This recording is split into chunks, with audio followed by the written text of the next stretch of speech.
C'est frère le Christ, Père, joie, grâce, amour à chacun de vous, au nom de notre Seigneur Jésus-Christ, dans ce mercredi de la 30e semaine du temps ordinaire.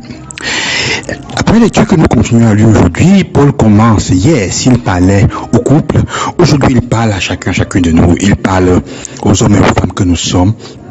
Il dit, frère, par respect pour le Christ, soyez soumis les uns aux autres, et les enfants obéissez aux parents, et ainsi de suite. Mais je voudrais particulièrement aujourd'hui m'arrêter sur une chose importante, où Paul dit aussi à l'esclave, vous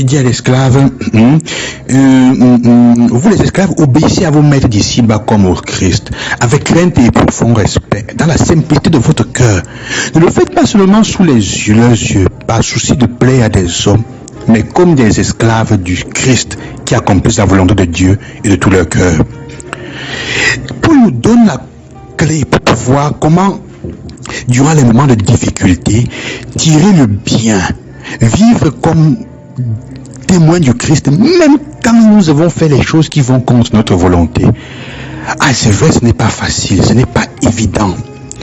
Comment est-ce que dans les conditions où tu n'as pas la possibilité, entre guillemets, de choisir, où on t'oblige à faire un travail comme l'esclave qui est là, comment est-ce que tu peux vivre ce que tu es en train de faire, le travail qui t'est demandé, que tu dois faire par force, comment est-ce que tu peux le faire de façon à ce que tu sois resté dans la condition et dans la logique de ce que le Christ dit, témoin de l'évangile, témoin de l'amour du Christ. Même dans cette situation, il y a une possibilité de choix. Et c'est ça qui est la chose la plus belle, c'est ça qui est vraiment la chose éclectique que tu trouves.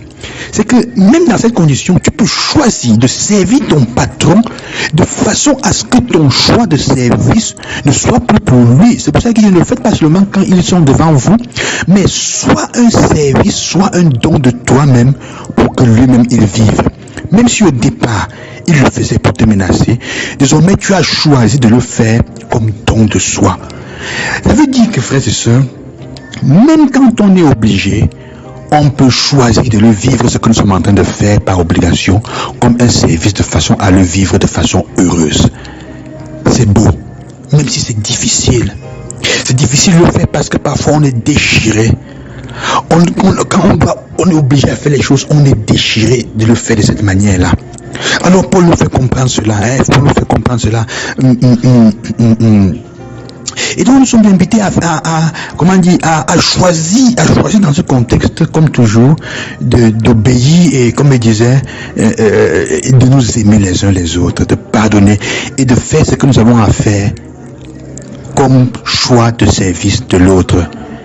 C'est la voie du bonheur. C'est la voie du bonheur, même dans les conditions où nous ne sommes pas, entre guillemets, libres. Ça veut dire que la liberté que l'évangile nous donne est une liberté que personne ne peut arrêter, même pas l'esclavage physique. Même pas quand tu es obligé de travailler, d'agir sous le couvert de ton patron qui t'oblige à faire des choses que tu ne voudrais pas. Tu peux choisir de servir, même quand cela semble être une obligation. C'est la grâce que nous devons demander aujourd'hui, parce que c'est la clé même de la condition du bonheur. Faire tout ce que nous faisons comme un choix, de manière qu'on soit libéré un dit à l'autre, je ne le fais plus parce que toi tu m'obliges, mais parce que j'ai choisi de te servir de cette manière-là. C'est arracher des mains des autres notre propre liberté. C'est arracher des mains des autres le pouvoir qu'ils ont sur notre vie, de la gérer et d'être content. De manière que tu agis, tu sais même quelqu'un qui pense t'obliger, avec le sourire aux lèvres, ça désaxe. L'évangile à ce point de vue aussi nous porte une autre dimension. Imaginez un peu que quelqu'un que vous aimez ou que vous pensez aimer, vous pensez qu'il vous aime, vous dit je ne te connais pas, je ne te reconnais pas. Pourquoi?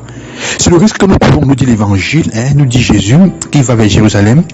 Quand il dit efforcez-vous d'entrer par la porte étroite. Beaucoup chercheront et entrer n'y parviendront pas. Qui est exactement la porte de l'amour dont je parlais? La capacité de choisir, de faire le bien, de servir l'autre, même quand cela semble être que l'autre est en train de nous obliger. Pour qu'il n'y ait pas de peur et de grincement dedans. Pour que Dieu ne nous dise pas, je ne sais pas d'où vous êtes et qui vous êtes. Je ne sais pas qui vous êtes. C'est le risque que nous courons. Donc, sens-toi libre. Demande la grâce au Seigneur. Même dans le travail que tu n'arrives pas à faire, de trouver la grâce, de le faire avec le sourire, avec grâce, avec bonté, de servir même ceux qui pensent être tes bourreaux, te dominer, avec le sourire aux lèvres. En passant, c'est la meilleure des vengeances. Nous ne sommes pas là pour nous venger, mais c'est la meilleure façon de désarcer ceux qui pensent gérer et diriger votre vie et qu'ils ont une domination sur vous. Que vous fassiez les choses qu'ils vous demandent de faire avec sourire. Comme dit Jésus dans notre évangile, que celui qui te demande ton manteau tunique, tu lui donnes même ton manteau. Celui qui te demande de faire un pas avec lui, tu en fais 50 ou 100. Chers et frères, ce défi qu'il y a aujourd'hui, toi qui souffres, toi qui es en train de faire les choses parce que ça te pèse, toi qui es en train de subir certaines histoires dans ta vie, demande au Seigneur la grâce de trouver dans cette dimension la liberté de choisir de le faire pour ton propre bonheur. Même quand ça semble difficile. Que Dieu vous bénisse et qu'il vous accompagne. Loué soit Jésus-Christ. Au nom de Jésus, je vous bénis. À demain.